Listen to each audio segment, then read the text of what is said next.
आमचं हक्काचं news channel म्हणजेच विश्व विशाल न्यूज चॅनल। आजच चॅनलला लाईक करा, शेअर करा आणि सबस्क्राईब नक्की करा। नमस्कार आणि स्वागत आहे आपल्या सर्वांचं विश्व विशाल न्यूजमध्ये। बातमी आहे धाराशिव नगराध्यक्ष पदासाठी श्रीमती लक्ष्मी दत्ता बंडगर यांची शिवसेना उद्धव बाळासाहेब ठाकरे पक्षाकडे मुलाखत। धाराशिव नगर परिषद सार्वत्रिक निवडणुका 2025 जवळ आल्या आहेत आणि यंदाच्या निवडणुकीत नगराध्यक्ष पद ओबीसी महिला राखीव असल्याने लढतीला नवा रंग चढताना दिसत आहे। याच पार्श्वभूमीवर शिवसेना उद्धव बाळासाहेब ठाकरे पक्षाकडून नगराध्यक्ष आणि नगरसेवक पदासाठी इच्छुक उमेदवारांच्या मुलाखती घेण्यात आल्या। धाराशिव शहराचे माजी नगराध्यक्ष दत्ता बंडगर यांच्या ज्येष्ठ कन्या श्रीमती लक्ष्मी दत्ता बंडगर यांनी नगराध्यक्ष पदासाठी आपली मुलाखत दिली। खासदार ओमप्रकाश राजे निंबाळकर, जिल्हा सहसंपर्क प्रमुख मकरंद राजे निंबाळकर आणि शिवसेना जिल्हा प्रमुख आमदार कैलास पाटील यांच्या उपस्थितीत मुलाखती पार पडल्या।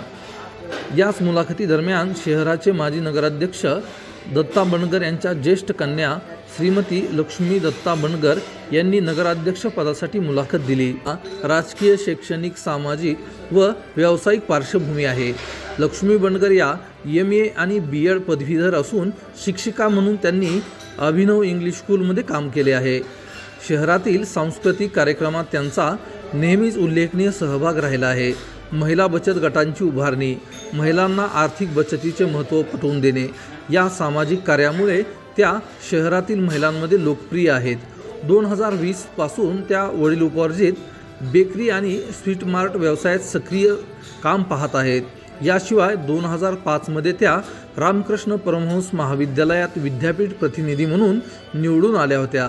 धाराशिव नगर परिषद निवडणुकीच्या पार्श्वभूमीवर पक्षामध्ये उमेदवारीसाठी चढाओढ वाढली आहे।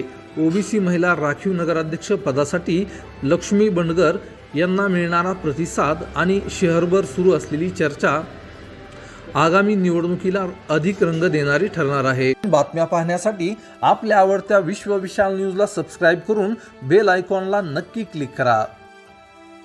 तुमचं आमचं हक्काचं न्यूज चॅनल म्हणजेच विश्व विशाल न्यूज चॅनल। आजच चॅनलला लाईक करा, शेअर करा आणि सबस्क्राईब नक्की करा।